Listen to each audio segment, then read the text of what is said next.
thank you everybody for coming today. Really appreciate you coming to this workshop. Put a lot of time into putting it together, and we hope that you guys can all get something out of it and learn a lot of what we're sharing today. First one today, Matt Perry, JM of New Bedford, for coming and giving this presentation on installation. We really, I think I know a little bit about installation, but not enough to do it, and that's a master's craft. Also, just wanted to invite Kimberly French from Sustainable Middleborough up to give a brief introduction of what our organization does. Welcome everybody, and welcome also to the folks who will be watching later on our cable access television show. Thank you for coming to video this. I'm Kimberly French. I'm one of the leaders of Sustainable Middleborough. We started about 7 years ago. We are now a nonprofit as of last year. We've gotten several grants, and one of them is to hire our weatherization navigator, Hayden Kane, who started with us this summer. We're delighted to have him on board. And what we do is we work on education and outreach to help Middleborough residents save money and energy through whole house weatherization. That's our main campaign right now. And one thing we do is we show up at tables at events in the community. We have a fair that we sponsor annually with the high school in the spring. And we also hold workshops like this one, and we talk to hundreds of residents and also a lot of local service providers and government agencies, as well as people across the state. And what we've really learned is that the number one thing that we can do in our town to reduce our carbon footprint is to insulate our old leaky housing. With all the new construction, I'm not sure what the numbers are right now, but I'm sure way more than half of our housing has been built before 1960. Before 1960, which means it's uninsulated or under-insulated, and that's what we need to tighten up, and that's why we're having this workshop. Alongside the education we do advocacy, and we show up at both local board meetings and also state at the State House and talk to our state representatives.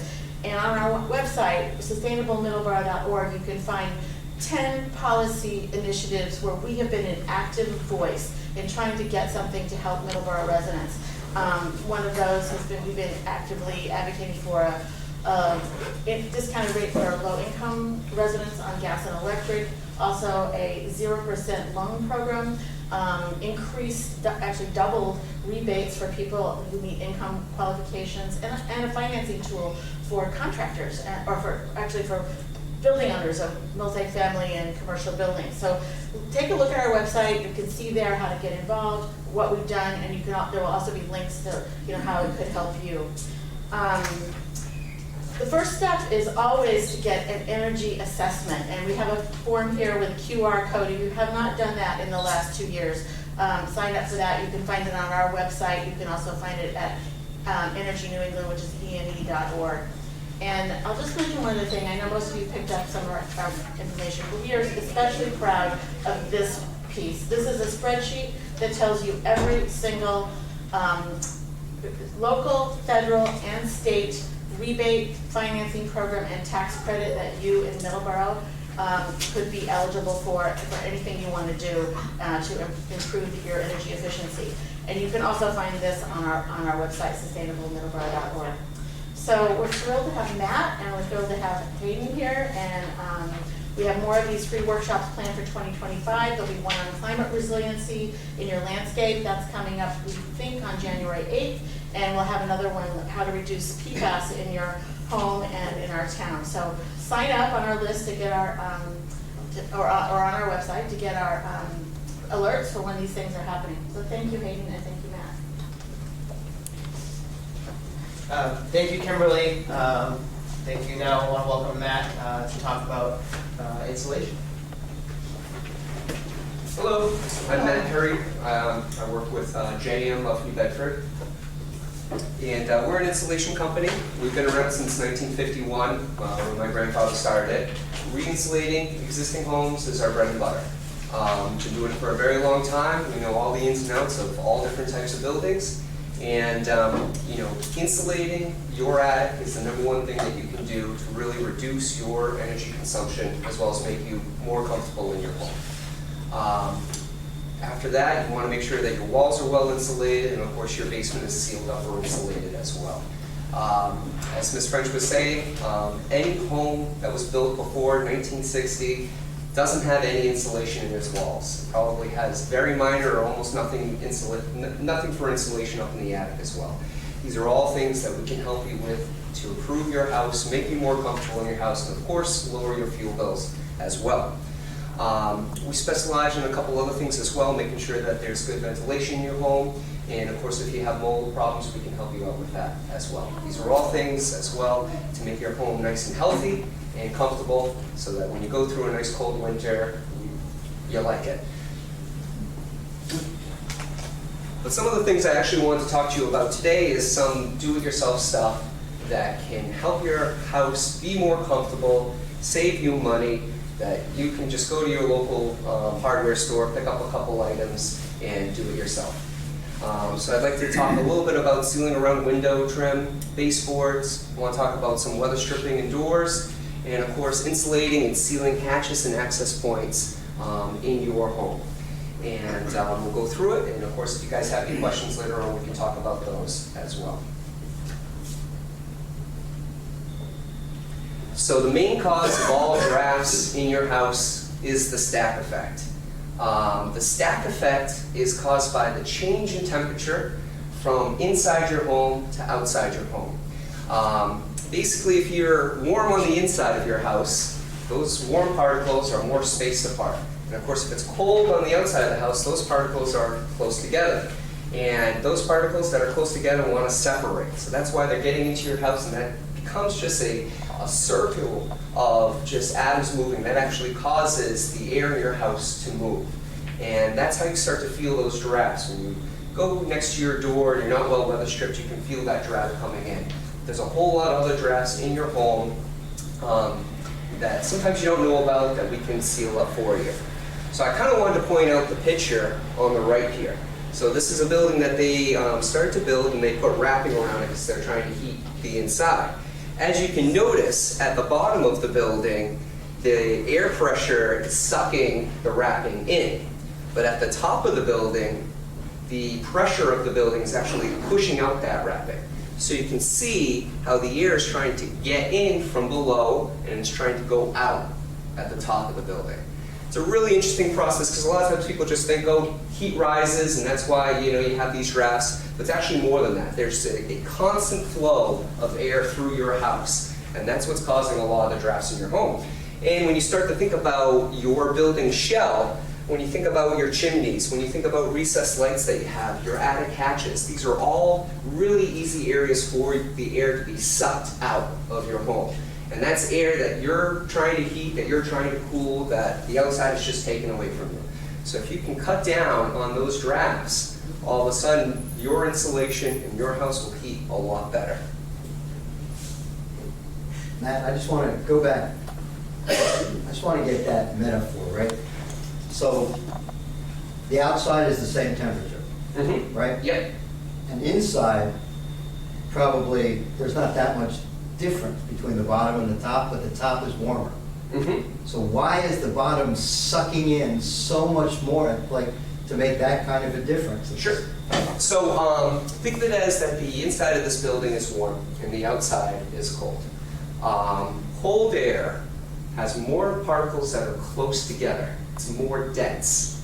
So basically what's happening is that cold air is dropping down, and your warm air is rising because it's less dense. So basically what's happening is that this warm air is leaving the house, but it needs to recoup that air. So that's why Why is it leaving the house? So you wouldn't know it, but there's a number of different ways that air is leaving the house, whether that be the ventilation that you have or just access points or entryways for that air to leave.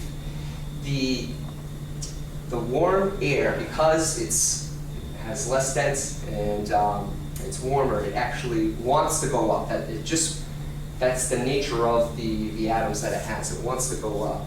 And because it leaves, that air needs to recoup. So it's taking the cold air from the bottom and then sucking its way back up. Think of it as more of like a vacuum. And I hope that kind of explains it a little bit. But if there are any other questions, we can go forward from there as well. What's good to know is that even if you think you have a nice shell around the outside of your house, both a thermal and an air barrier shell, there are still leakage points. And the more pressure there is, the more air that's going to be going through those leakage points. So this is another example of how you can visualize air, conditioned air from your house leaving your house. This is in the attic. And as you can see, we just pulled back the insulation that's there, and you can see all this dust and grime in the actual fiberglass insulation. But you'll also notice where there are two different basically types of wood here meeting. Need to be sealed up for whatever reason, maybe there was a reconstruction or whatever, so it's not uniform there. But you can notice that the dirt outline is the same as the outline of where those two pieces of wood meet. So that's showing that over time there's a lot of air loss going through where those pieces of wood meet. And of course, with that air loss comes dust and other microbes from your home. And as it goes through the fiberglass insulation is basically being used as an air filter. And it's being stuck right there. So if you were to pull back that insulation right when you first built this house, you wouldn't think much of it. You would think, oh, you have one big flat ceiling here. But in fact, even the smallest little cracks are causing a lot of air exfiltration of your home. And this is one of my favorite photos that I like to show, that a nice air-sealed house will make the existing insulation work a lot better too. For instance, if you have a whole bunch of air leakage right there on the side of that insulation, all that air wants to go around the insulation because that's the easiest way for it to get around, obviously, your insulation. And if you have a nice sealed up shell, you don't have the air movement going around it, and it has to go through the insulation. So you're saying the insulation's no good, it's old? Well, And I got another question, are there yeah. different types of insulation? Yep. Like cheaper and expensive? Yes. So this is fiberglass insulation, which is the cheaper of most of the insulations. What is not great about this fiberglass insulation is that you have to cut it to make it fit into the area that you need it to be. And whenever you start to cut it, you start to have gaps in that insulation. And gaps in the insulation make it less effective. So in this case, you can see that the worst part of this dirt is right along the edge here. So that's also showing that the air is trying to move around the insulation. So if you think about it, where if you have an open door or if you have a wall and you're trying to get outside, even if you're walking towards the wall, you're going to want to go to the open door. So think of it as the heat that you produce in your house is trying to do the same thing. So a better way to insulate this area would be first to air seal all those cracks. Basically sealing it up so that, when that air is trying to go through the cracks, it's stopped. But then the next thing I'd want to do is use a blown-in type of insulation. There's a few different types of blown-in insulation, like cellulose insulation, which is made out of recycled newspaper, rock wool insulation, which is made out of recycled steel slag. Those are both great products that you could blow over it and that will fill in all those gaps and cracks. And then you'll have one big giant blanket afterwards. And that's the insulation that we like to use when we're insulating an existing home. It's not always possible, but if you have a flat attic area, that's what we would like to use. You just do it in the attic? So we can insulate attics, we can insulate walls if the walls are empty. So I kind of take that back. So some walls we can insulate. If your home is built before 1960, there's probably no insulation in the walls unless it was remodeled at some point. From the 60s, basically to the 70s, they used a 1-inch fiberglass bat, a 2-inch fiberglass bat, and in some cases they used a 3-inch fiberglass bat. We can re-insulate any home that has less than a 3-inch fiberglass bat in the walls. If you have anything more than a 3 or a 3.5-inch fiberglass bat, we unfortunately can't insulate that. Other areas that we like to insulate are crawl spaces and basements. And a lot of times we just want to insulate the perimeter of your basement. That's what's most important. A lot of times you have your washer dryer down there, you have your heating systems down there, you have pipes going everywhere. All that's giving off heat and that's coming up and warming your floors. So the payback for us insulating your floors is very, very low. That's why we want to make sure your outside perimeter of your basement is sealed up. Now, if you have a crawl space, we want to insulate that fully because there's no heat source underneath there. And you're probably just getting a whole lot of wind underneath your house that's eventually getting into your house as well. Excuse me. Now, you said to do the blowing that they have two types. Mhm. What is newspaper? Isn't that like fire hazardous? Sure, so you're absolutely correct. With cellulose insulation, it's been around for a very long time. It's basically been used since the 70s. To make it fire retardant, they use a borate substance to put into it. So that makes it fire retardant and also makes mold and mildew less likely to grow on it as well. We've been using it for a very long time through these programs through the state. We haven't had any problems with it. Now, if you had an issue, say you had a roof leak that occurred for several years that you never knew about, then you may want me to come by and take a look at it and maybe worth taking out the insulation. But if you were to have a bad storm, some shingles come off, water come into your house, your insulation gets wet, usually I would say just run a dehumidifier up there for a couple of days till it dries out and then you'd be fine. The raw. Now, on the back, sometimes on the walls it sags down. Mhm. Do you have the same problem with the blow-in stuff? So we don't.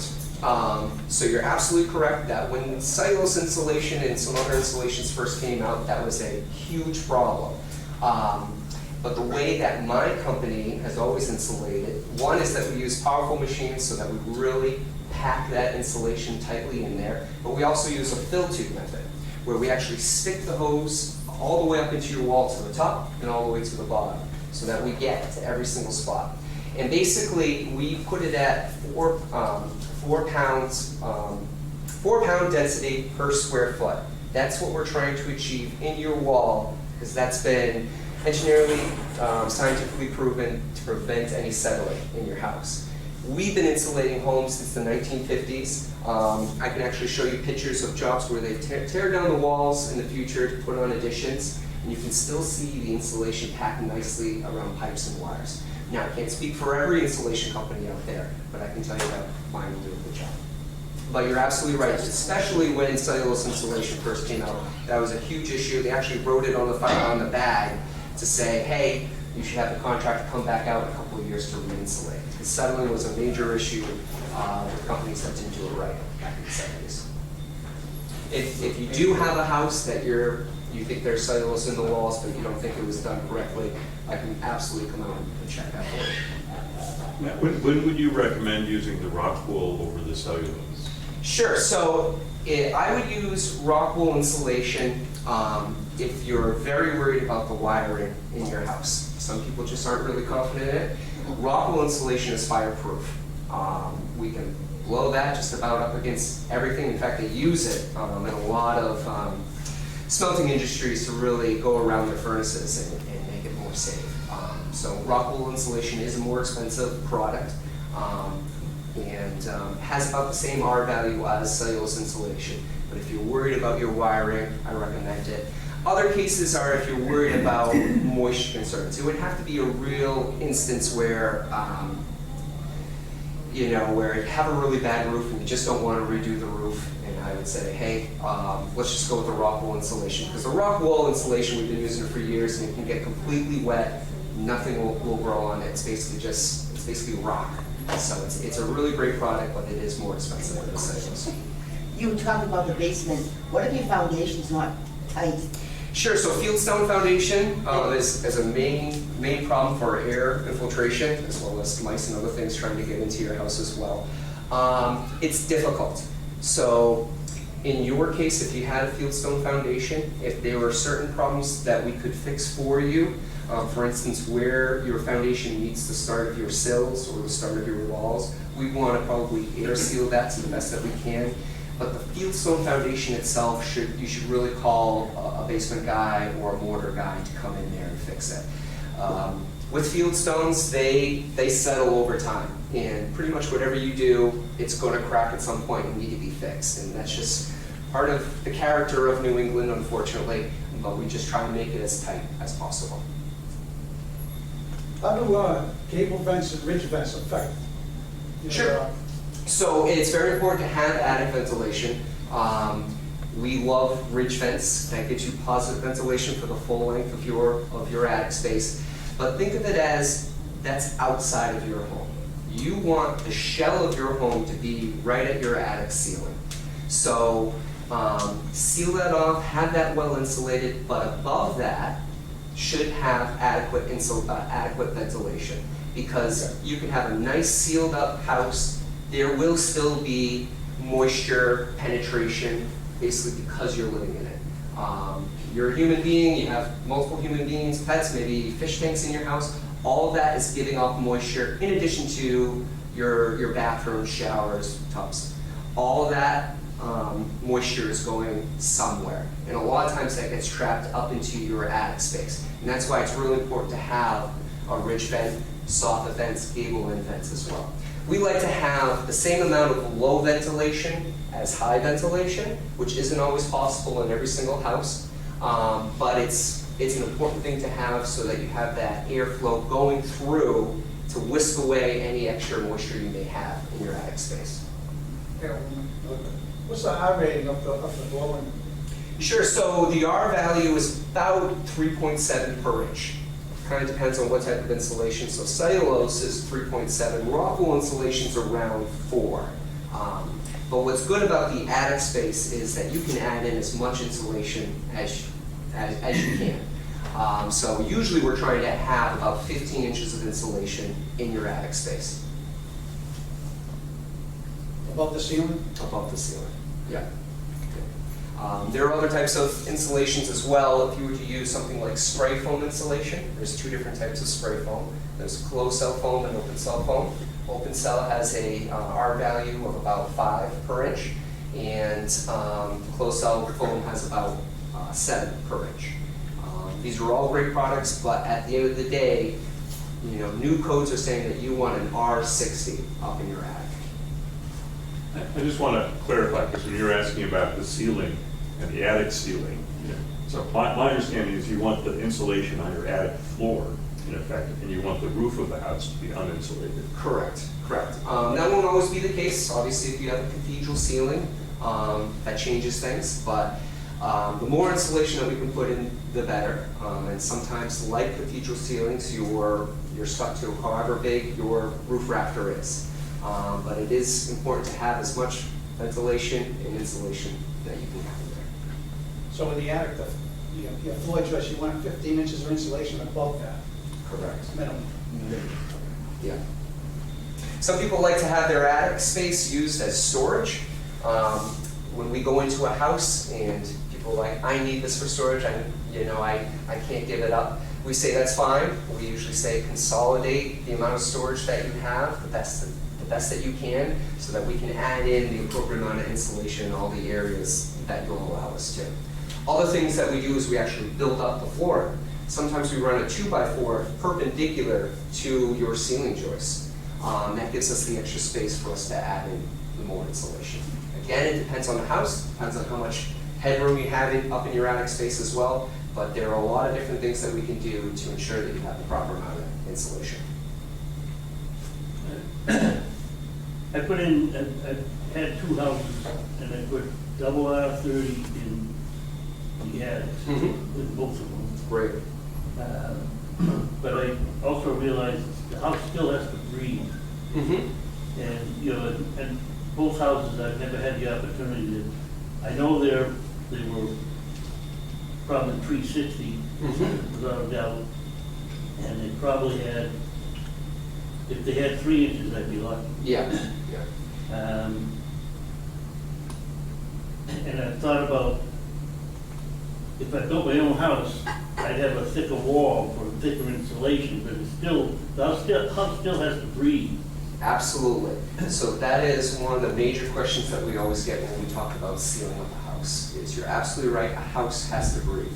And there are calculations that we do to make sure that your house isn't too tight. And actually, one of my last slides, I talk about a blower door test. And that's also something that can be done through an energy audit that you would receive through these programs.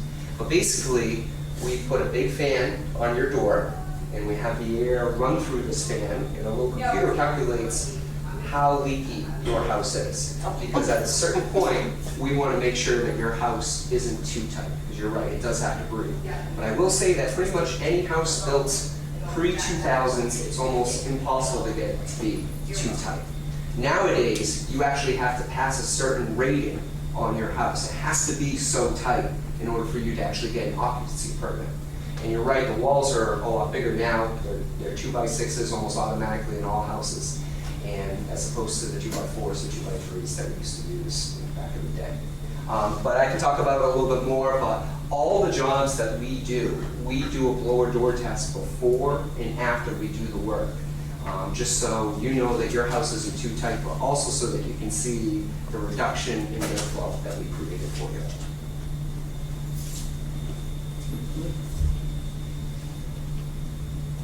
So one of the things that I want to talk about, easy things for you guys to do at your house, is sealing up window trim and baseboard trim. If you look at your window, and this is actually a window in my house that I took off the trim, you can see that there's a big gap there. Obviously the sheetrock doesn't come to the outside. There's a gap there where insulation was just shoved in, but it's not great. There's a lot of airflow just going through this little crack that you would never know is there because it's covered up by your trim. That's what trim is basically designed to do. Your walls, they're wavy. Your floors, they're wavy. The trim covers up all that so that you would never see. But of course, behind that trim is just a big gap that's very easy for air to run through it. So usually we say just grab some caulking or just grab some paint and just put a nice small bead there and seal it right up. You'd be amazed at how well windows will work after just doing that one little thing. Even old style windows like this single pane, if they're well sealed up around them, they'll work really, really well. They've actually done a couple of studies about that where they take these really old homes that have these single pane windows, but if they're well sealed and there's no rattling on the window itself, you'll notice that those drafts will drop down. If you look at even this building right here, if you start to look at the trim board, the baseboard here, you'll see a lot of gaps and cracks that could easily be sealed up with some caulking. And of course, this is a basement, so there's no area underneath here. But if this was your home and this was the first floor, all the air from your basement could be coming in through those little cracks. And of course, it's just a very easy and minor thing for you guys to seal up. Same thing goes with weather stripping and door sweeps. These are something that a lot of people recognize, but there's a few different ways that we can seal it up for you. Q-Lawn with Carrier is our favorite type of weather stripping. It can actually go over your existing weather stripping on your door to kind of give you a double layer of weather stripping. All homes settle over time, pretty much regardless of how well it was built. And that affects our doors. And if you just have any little shift in your doorways, the weather stripping that was put in right at the beginning usually doesn't work. And of course, when you're opening and shutting that door, over the years, that weather stripping breaks down. We usually say weather stripping really only lasts 8 to 10 years. So putting in new weather stripping around the door really helps. Door sweeps below it. How often have you looked at the door, you've opened it up, and you can see a little piece of plastic starting to come off? That's the weather stripping underneath the door that's falling apart, and it's no longer blocking that airflow coming in. And then start to think about your own home. How many doors do you have that go to the outside? There's a lot when you start to think about it. These are all little things that will make your existing insulation and your home feel more comfortable. So a couple of things I just wanted to talk about. The weather stripping with the Q-Lawn, some of the pros is that you can cut it to fit. You can cut around any little things you may have in your doorway, like if you have a storm door in front, it can be cut around it. But the main con to it is that you start to lose space around your door because you're basically adding in just another layer. The door sweeps themselves, there's a few different types of door sweeps. Some just go right on the back of the door itself where you can see it. Those work really well, but they can be unattractive. But what we like to put in is a triple sweep. So it's actually got 3 layers of basically weather sealant that just goes on the floor as it opens and shuts. Those work really well. Some people don't like the looks of it. They can be painted, but at the end, it'll make your house more comfortable.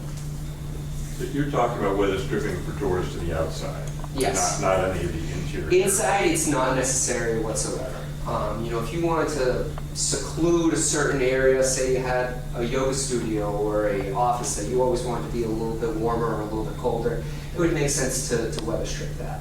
But most doors that really need are the exterior doors. One door in particular you should really take a look at is your garage door.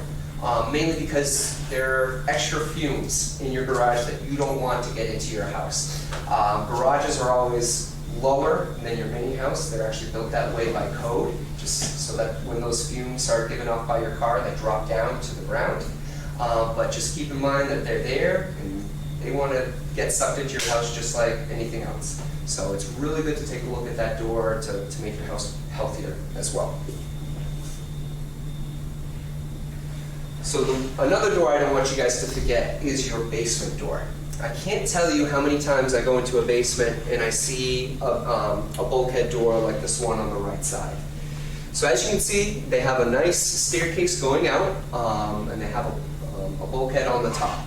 But as you can also see, light penetrating right in. That is always the #1 cause of air infiltration into the basement, is from that bulkhead area. Bulkheads are designed to be weather tight for the most part, but not airtight. They let in a whole lot of air. And usually those areas are underneath kitchens as well. It just seems to always work out that way. People always complain about their kitchen floors being cold. And a lot of times it's because there's a whole lot of cold air just being brought right in and then getting sucked up into your kitchen area through all the pipes that you have.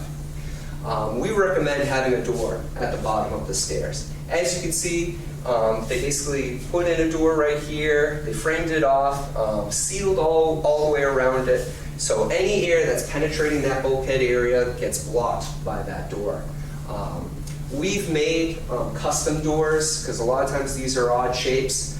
All you need is a frame, a piece of plywood, insulate the back of that plywood, and then weather strip around the door.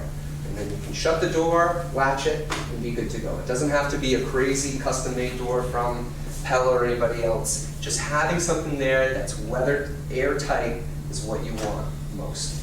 Now on the stairs over there, Yep. it's better to have like wood on the back of them, and should you insulate that? So on the right side, you don't have to worry about insulating any of those stairs, because what you're doing is you're making the boundary in front of them.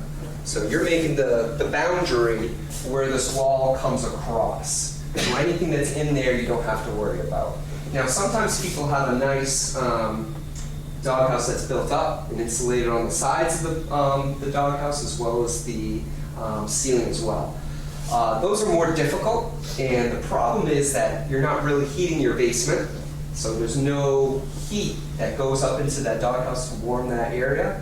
And it's pretty much an area that is getting hit by wind and cold on all 3 sides, so it doesn't work as well. And that's why we always like to have the door at the bottom of the stairs, if that makes sense.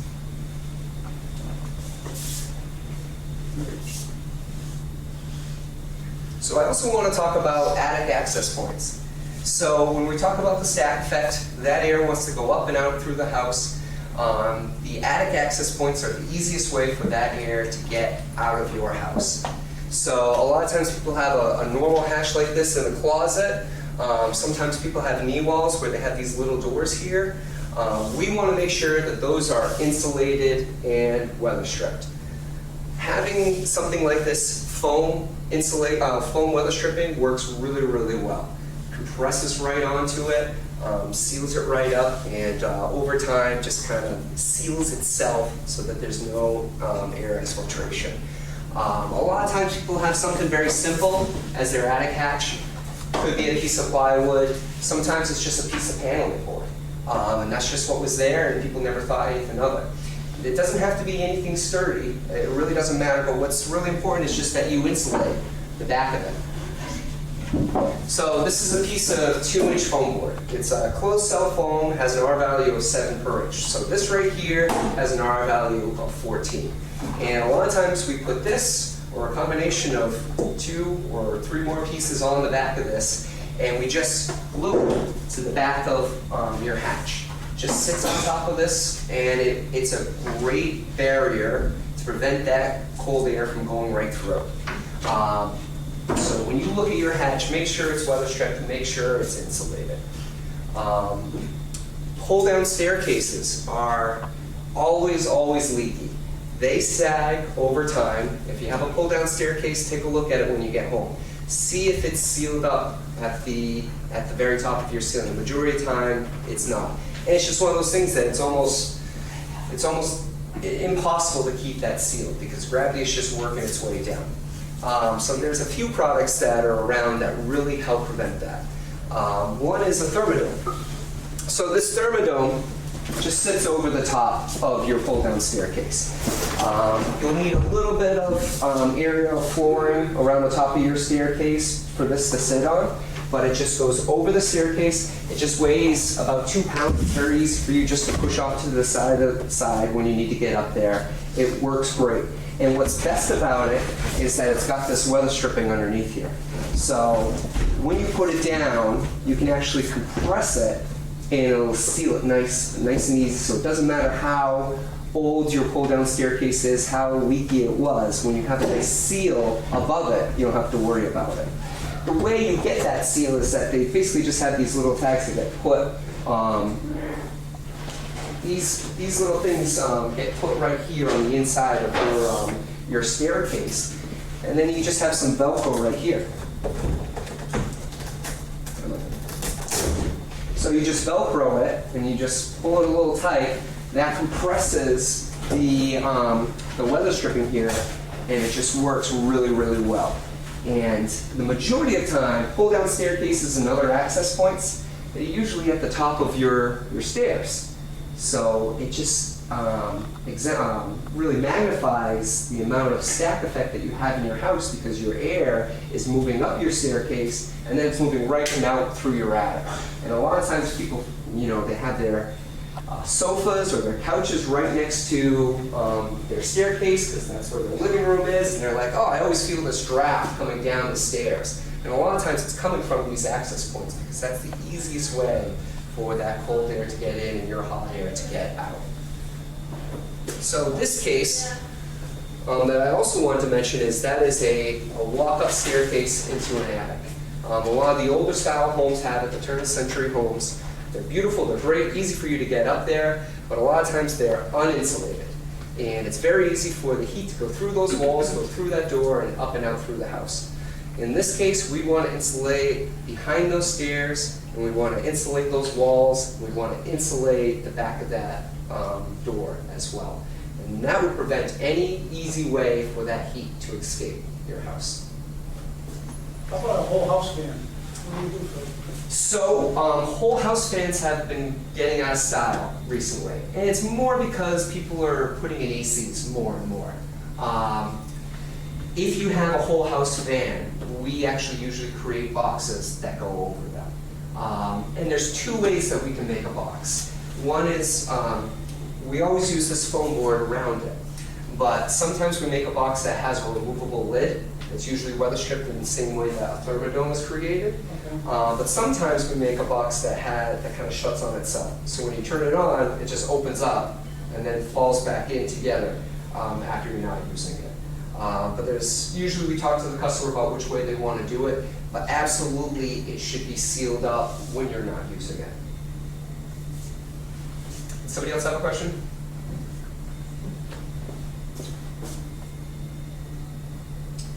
So one of the last things I wanted to talk about was the blower door testing, which we've kind of talked about already. This is what it looks like. Basically, it's just a giant fan with a little computer. We put it in your front door, and it sucks air right through the house. And it doesn't take long. The setup usually takes a lot longer than the actual testing itself. But it calculates how tight your house is. Because yes, we don't want to make your house too tight. Again, it's almost impossible for a lot of these old style buildings to get too tight, but it is still something that we check and make sure, and when we're doing work through the programs, this is one of the things that they want us to do.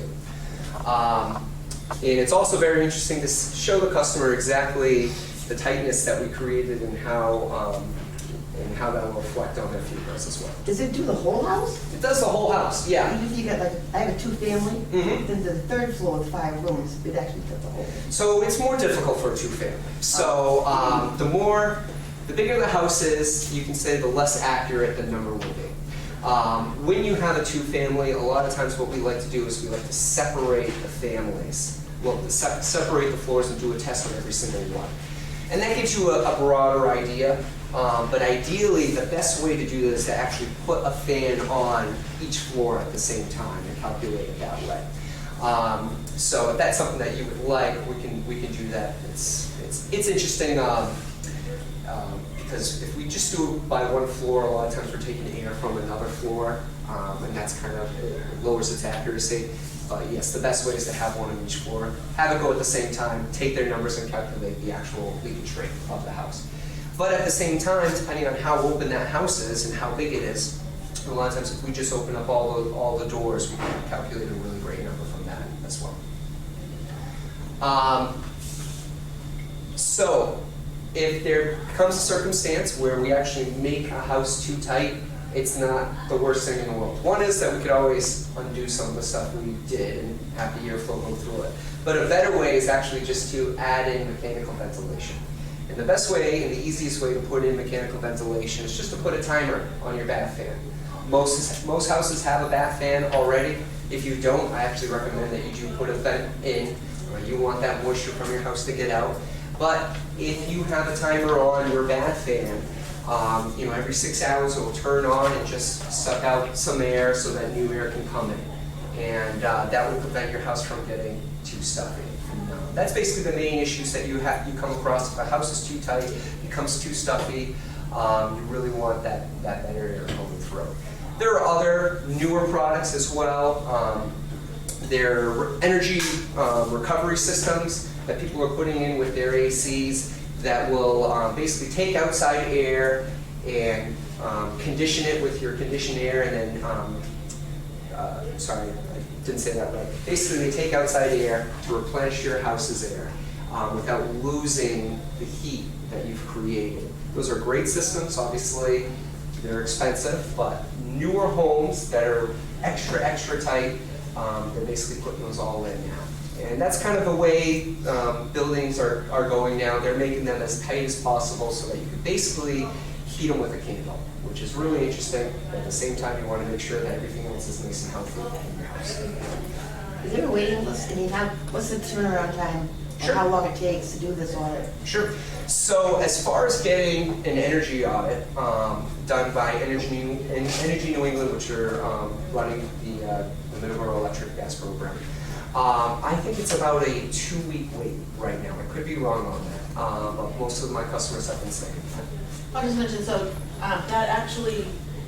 that's right, and in the spring and summer, but then as we get more into the fall and people start thinking about it more, a lot of times we've seen it go as much as 6 to 8 weeks. So that's something really important to get on the list as soon as you can and sign up. Yeah, we just had a couple of cold weeks. Everybody's starting to call it now as well. So it's just going to get busier and busier until we start to get into March, where people start thinking about spring again. And we have a laptop in the back. If you want to sign up, we can get you signed up while you're here today.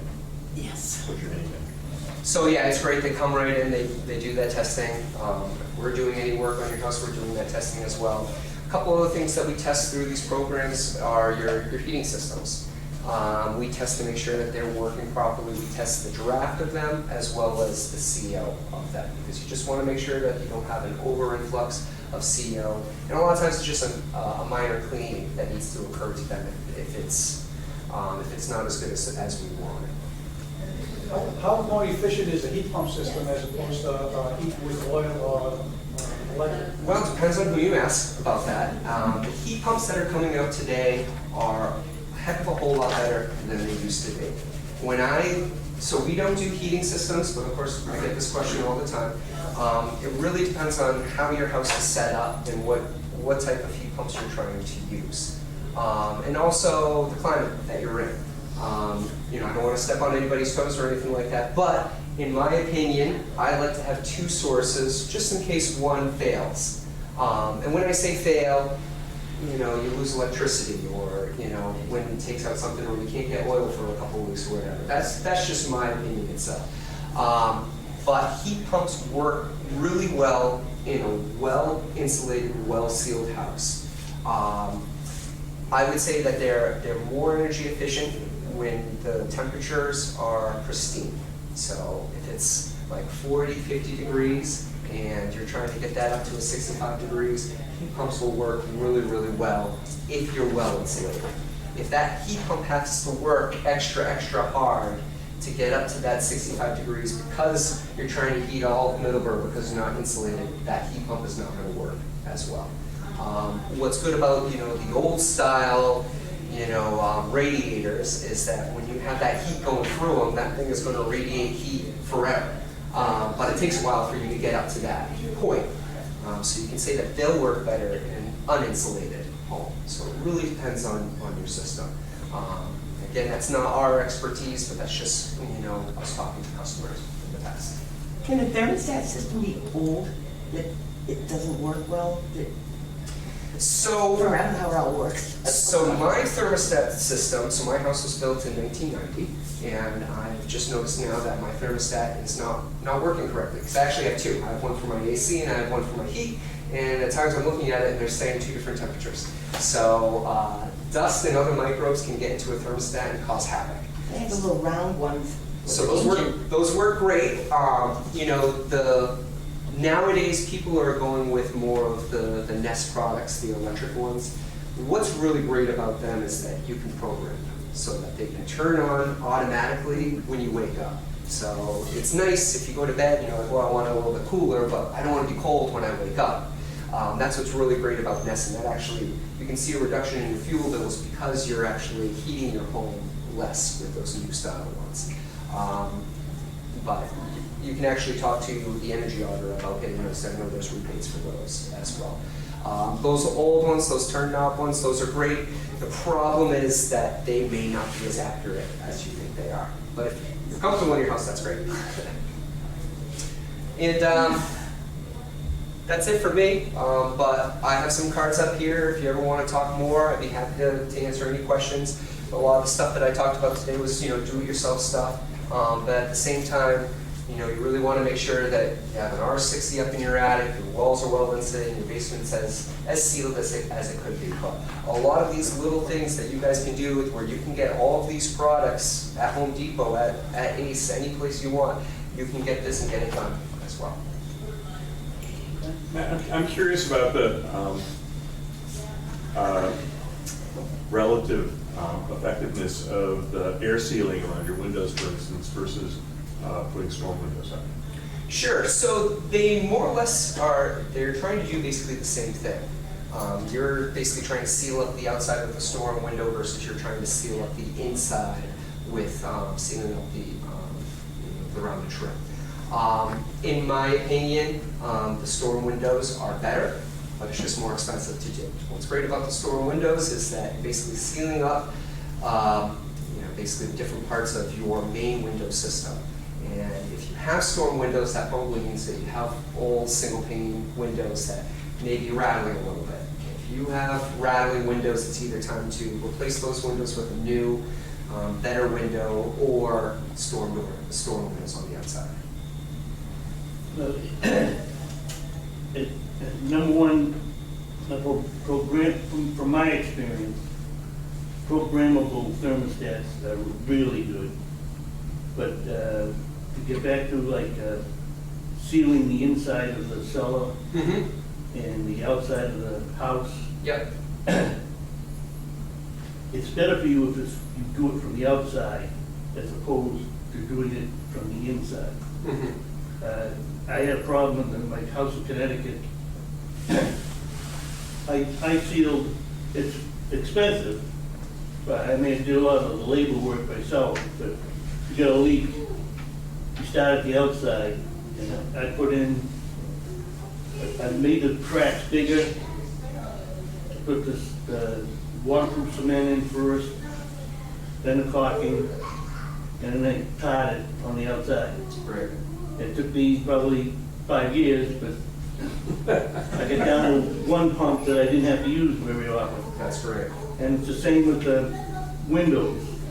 You know, it's easier to start at the front, no matter what the cost is. Mm-hmm. Long term, it's better for you from the outside. And do the other stuff inside too also. But So I completely agree with you. If you really think about it, going back to this photo I have of this window,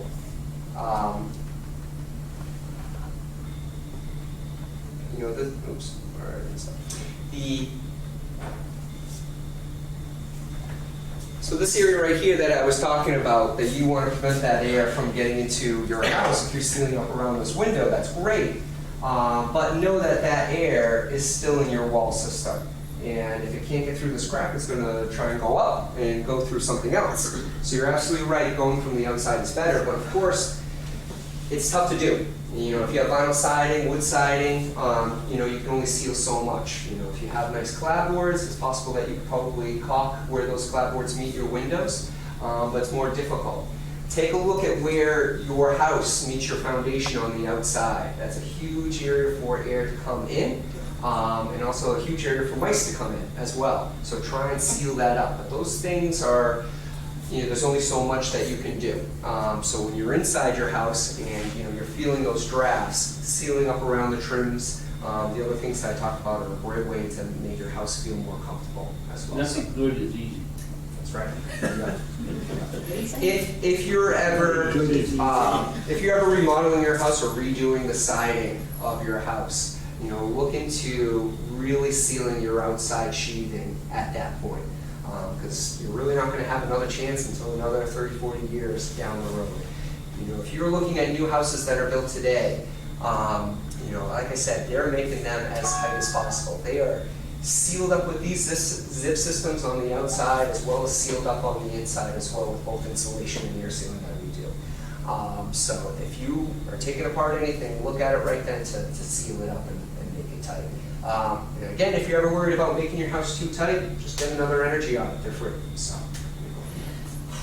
You know, on the side of the house, what's a better thing if you're gonna, you know, rebuild, or like vinyl siding or wood or shingles? What's the best? So, in my opinion, I would say vinyl siding as long as it's done right.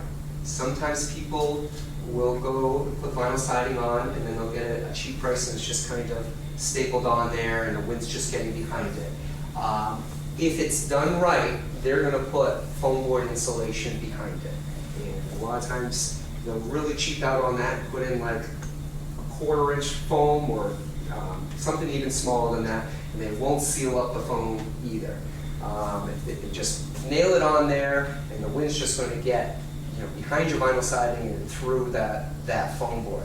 But if you think about it, if you have your siding, you have the outside of your house, and they put up, you know, 1/2 inch, a 1 inch of foam board insulation, that's going to have an R value of probably at least 5. But if it's all sealed up as well, you know, that wind is going to hit up against it. It's not going to have anywhere to go.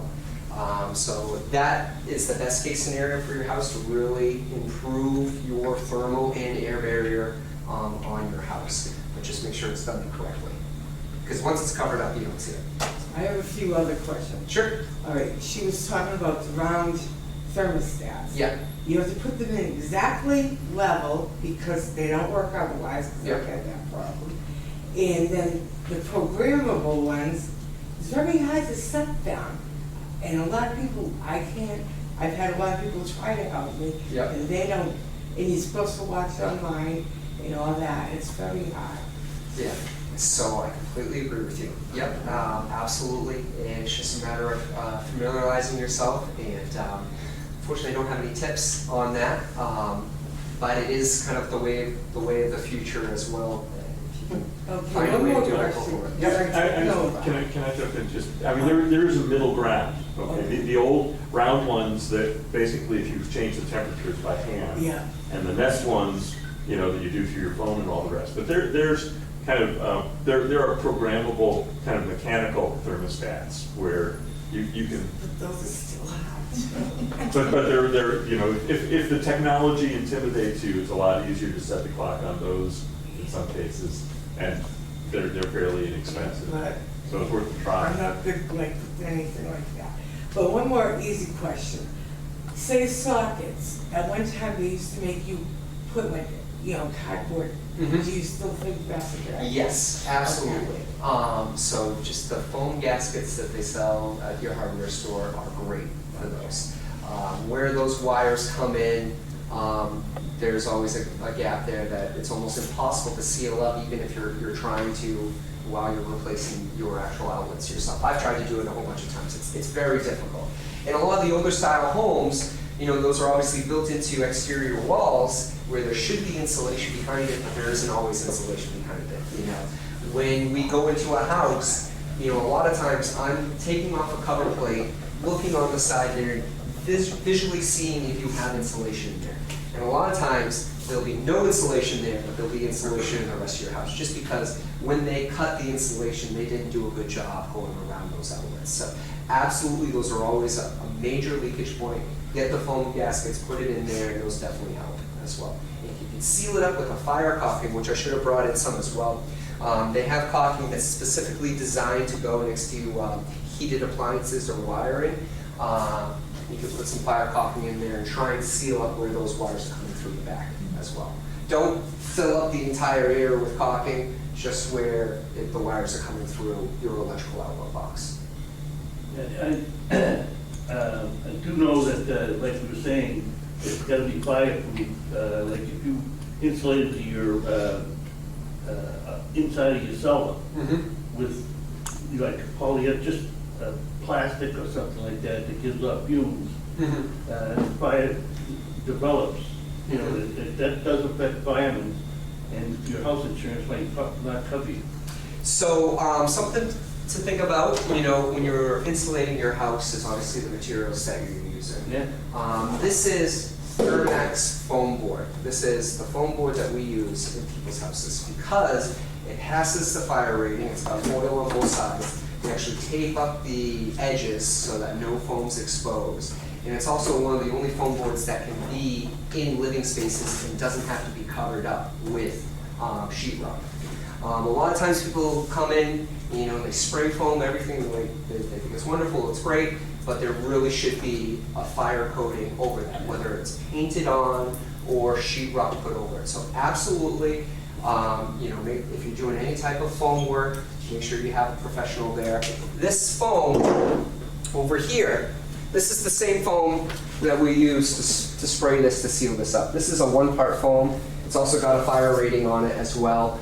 You can be in the house when we're air sealing with this. There's no fumes or anything like that coming off it. A lot of spray foams, if you're spray foaming an area, you need to be out of the house for 24 hours. Some other spray foams, you actually have to be out of the house there longer for those fumes to off-gas. We don't do a lot of spray foam. We specialize in a lot of blown-in insulation. Any place that we can put in blown-in, we want to put in blown-in. But yeah, absolutely keep that in mind, the materials that you're using.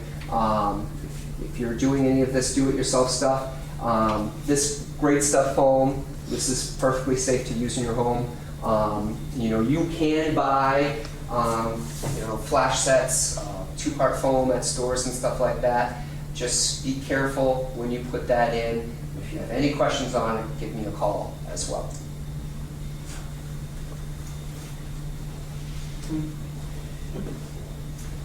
Again, I got some cards up here, and if you have questions in the future, just let me know.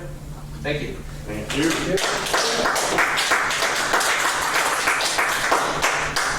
Thank you very much, Matt. Great presentation. Just going to talk really quickly about some of the getting it paid for.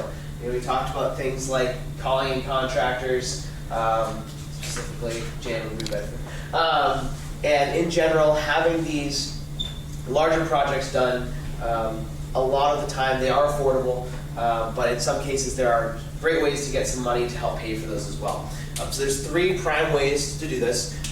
Rebates from Middleborough Gas and Electric and the federal government, free weatherization assistance for income qualified residents, and 0 or low interest financing options as well. So I'm going to talk a little bit about those. First is federal tax credits. There's a 30% tax credit on installation and air sealing, which is up to $1,200 annually. You submit that with your annual taxes. And we are expecting a new set of federal incentives in early 2025. They have both income and energy saving guidelines. So they're a little tighter fit, but we are expecting them to be pretty substantial in terms of the savings. We calculated in some cases up to $4,000 to $8,000 savings on projects. One thing with that as well is those new incentives, really in order to make them work, you kind of have to do a lot of different projects at once.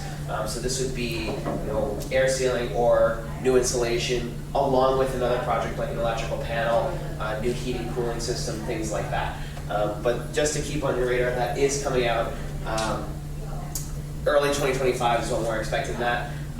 If you want to stay up to date on when that does come out, you can sign up for our email list in the back. We will have plenty of emails going out when those are available. Middleborough Gas and Electric also has rebates available. That's 50% of the cost up to $1,000 per year for installation, and 50% of the cost up to $500 a year for air sealing.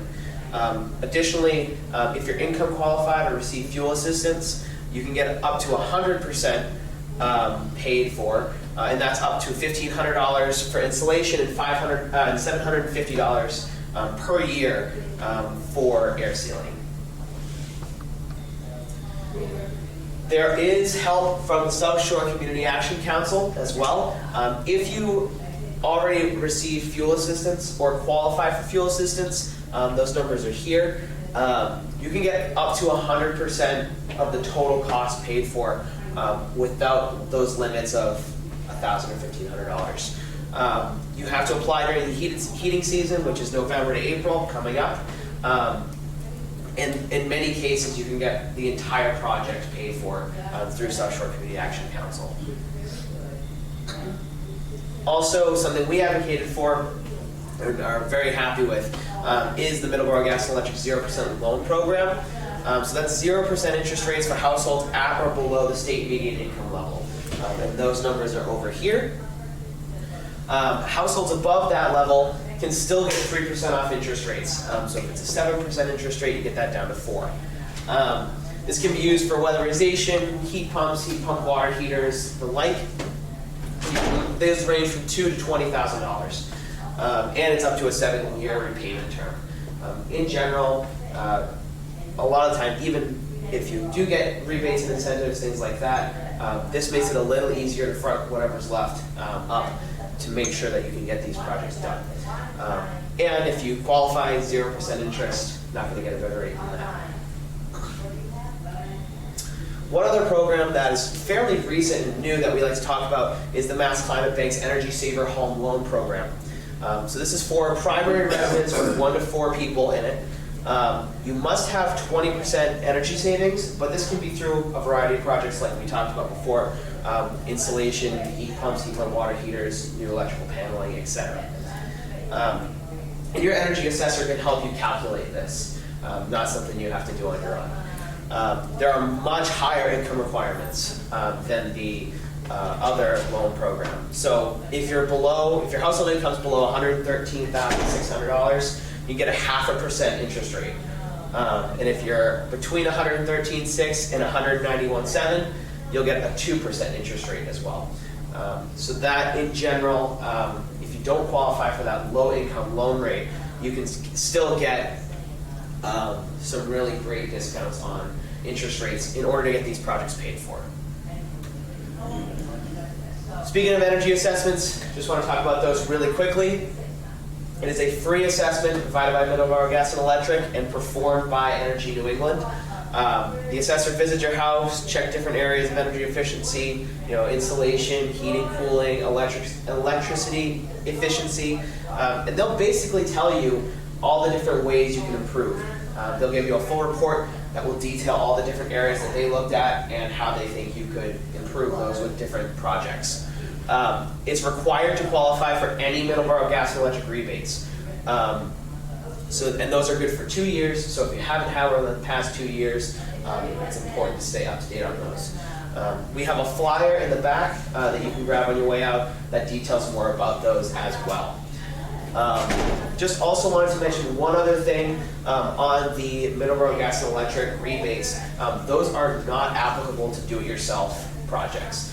In order to qualify for those, you have to go through a contractor in order to qualify for those rebates, at least in installation and home installs. Also want to just very briefly talk about navigation services. As the navigator for Sustainable Middleborough, my job is to help people navigate this whole process from getting your energy assessment to enjoying your new home improvements. It's completely free. One-on-one conversations and consultations for navigating this whole process. I can go over your energy assessment report with you, kind of show you, break it down and explain things that may not make sense on there. I can help you with the rebate process in terms of applying for all of that. And we can also talk about other improvements, solar panels, electric vehicles, electric vehicle charging, those things that may not be gone over in your energy assessment. If you're still interested, I can certainly look into those things and help you with those processes as well. I'm available via phone, email, or in person. My information's on there, but there's a business card on the table on your way out. If you have any questions, you can certainly send me an email and I will look into any issue for you as well. And on that note, I'd like to thank all of you for coming today. Another thank you to Matt for coming out and talking about this. If anybody has additional questions about any of the rebate process or incentives that I just talked about, or anything else on insulation, we're happy to answer those now. Otherwise, we do have a lot of different handouts in the back. We have that big incentive spreadsheet Kimberly was talking about earlier. All of our different handouts, our weatherization pamphlet, as well as my business card, like I mentioned, if you want to get in touch with me. We're also happy to help anybody today sign up for an energy assessment. It is 100% free, and we do have a laptop we can sign you up for just to make it easy. Thank you guys so much for coming. Really appreciate it.